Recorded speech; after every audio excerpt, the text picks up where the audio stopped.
dati may mga tela na kinukulayan natin dahil sa isang brand. Hindi mo alam yun? No, I know. Anyway, from tela to kwela, alamin ang sikretong dala ng Jubus.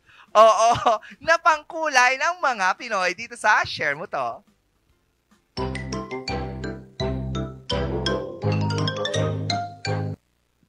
Bili po. Ang tanong ng karamihan. Bakit nga ba? Pabili nga po ng Jobus. Jobus? Jobus? Tama! Jobus! Pero paano nga ba ito naging bahagi ng ating dila at kultura?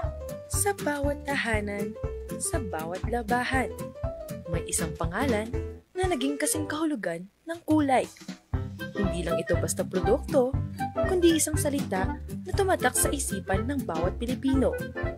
Noon pa man ay may sarili na tayong paraan ng pagkukulay ng ating kasuotan.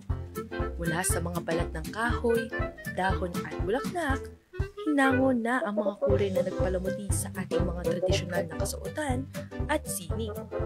Ngunit ang mga prosesong ito ay kalimitan, matrabaho at para sa iilan lamang.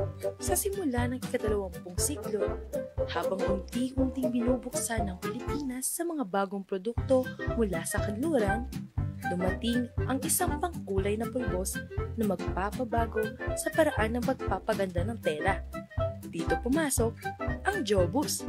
Noong 1899, ang isang negosyanteng Amerikano na si Joe Bush ay nagtayo ng kanyang cleaning at dyeing business. Ngunit mas pumatok sa mga Pilipino ang kanyang dyeing service noong 1920s. Dahil dito, ay nagsimula na rin siyang magbenta ng mga fabric dye powder na nasa paper sachets. Dahil likas na sa ating mga Pilipino ang pagiging malikhain, hindi ito nawala sa merkado. Kaya hanggang ngayon ay mabibili pa rin ito sa mga sari-sari stores. Kahit ibang brand na ang nagbebenta ng fabric dye na ito, ay hindi kailanman iniwan ang pangalan ng negosyanteng si Joe Bush. Ang isa pang nakikitang posibilidad ng pinanggalingan ng salitang Jobus ay nagmula naman sa spekulasyon ng isang Filipino writer na si Butch Dalisay. Sa kanyang 2004 column, nakasulat na maaaring si Bullet Joe Bush, isang Major League Baseball pitcher na naglaro sa teams ng Philadelphia A's at New York Giants, ang inspirasyon ng hindi nalulumang salitang ito. Base sa kanyang column, maaaring kasabay sa pagsimulang muli ni Bullet Joe ay ang pagtayo niya ng negosyong shoe dye at ipinangalan niya ang sarili nito sa kanyang produkto. Ngunit noong 1974, nang mamatay si Bullet Joe ay hindi umano nito nabanggit ang Pilipinas o ang salitang Jobus. Sa kabila ng pagdami ng iba't ibang brand ng pangkulay, ang Jobus ay nananatiling matibay sa kamalayan ng Pilipino. Patunay ito sa pagiging epektibo ng produkto sa ating lipunan. Natural na rin sa atin ang pagtawag sa mga produkto base sa sumikat nitong brand name. Ito ay isang salita na naglalaman ng kasaysayan, ng sini at ng pagkamalikhain. Ito ang pangalang nagkulay sa ating nakaraan, nagbigay buhay sa ating kasalukuyan, at patuloy na magbibigay inspirasyon sa ating kinabukasan. Diba? Mantakin mo yun, Jubus. Tayo, Jubus. nung bata tayo, parang Jubus.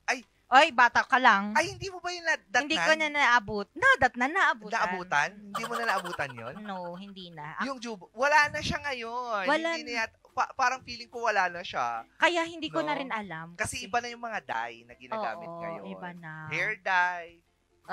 Dye. Oo, lip dye.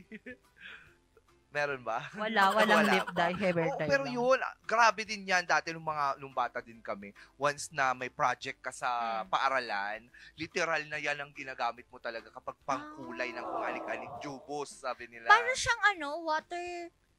Watercolor, pero siya, More on- pinagdaday talaga. Naka-pouch kasi yun siya na may iba't ibang color. And powder siya. Yes, Tapos you tapos mix you have it. to, yes. So parang juice. Yeah, Tama ba? yes, parang siyang juice pero for the fabric. Break. Yun Oo. lang. Tapos, hindi alam ng karamihan na pangalan pala talaga siya. Joe Bush. Hindi yung kasi- tawag. Dapat kasi, tela dye. Clothing, Basta dye, Oo. dapat yan. Fabric. Fabric dye. Fabric dye lang. Pabili po ng fabric dye. Alam mo naman dito sa Pilipinas, pag Oo. bumibili ka sa mga store, Ah. yung pangalan niya, yun na yung tumatatak. Tak, diba? Parang yung sa Tansan natin. Mm. Diba? Tansan, sabi mo, pero actually, it's a company. Oo, Ah. yung Tansan. Play na ba natin? Hindi pa, no? Hindi Oo. pa. Alamin natin yan sa susunod na araw.